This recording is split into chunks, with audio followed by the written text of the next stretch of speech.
President Trump says he will personally speak with Russian President Vladimir Putin tomorrow as the White House continues to press for a ceasefire agreement with Ukraine. This comes just days after U.S. Special Envoy for the Middle East, Steve Witkoff, met with Putin.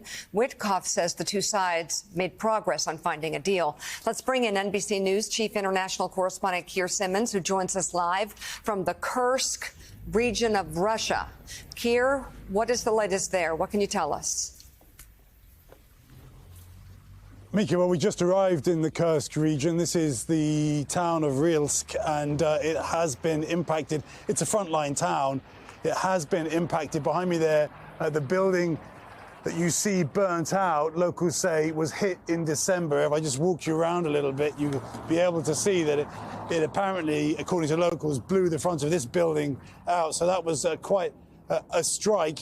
And the fierce fighting that has been taking place here in Kursk for the past few months intensified just in recent weeks and in recent days. And it does appear that the Russians have managed to push the Ukrainians out of most of Kursk now, from the town of Sudzha, which was a crucial location for the Ukrainians. As you've been talking about on the show this morning, Kursk was an important bargaining chip for President Zelensky, for the Ukrainians, and it does seem as if they have lost it. I have to tell you, Mika, as we drove in to Kursk today, we saw two damaged Bradley fighting vehicles apparently seized by the Russians, left by the Ukrainians as they retreated, as well as many trucks carrying the bodies of dead and injured Russians. It has been a bloody, bloody conflict in this part of this Ukrainian-Russian fight. On the front pages of some Russian newspapers, pictures of President Trump. There is clearly a hope, even if it is guarded here, that President Trump is going to change things.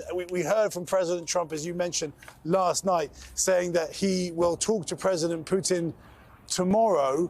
The question of what they are talking about, he described it as talking about assets, how to divide up assets. That's the kind of thing that President Zelensky has described as difficult, very difficult. And there are many, many allies of the US who are deeply concerned about how this is progressing. The Trump administration over the weekend criticizing President Macron of France for suggesting that President Putin and Russia is not serious about trying to achieve peace. Certainly here, there is no sign of peace. The fighting continues. There are soldiers everywhere in this town of Rylsk.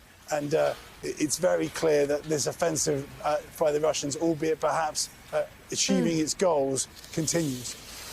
NBC's Keir Simmons live from Russia this morning. Thank you so much for your reporting.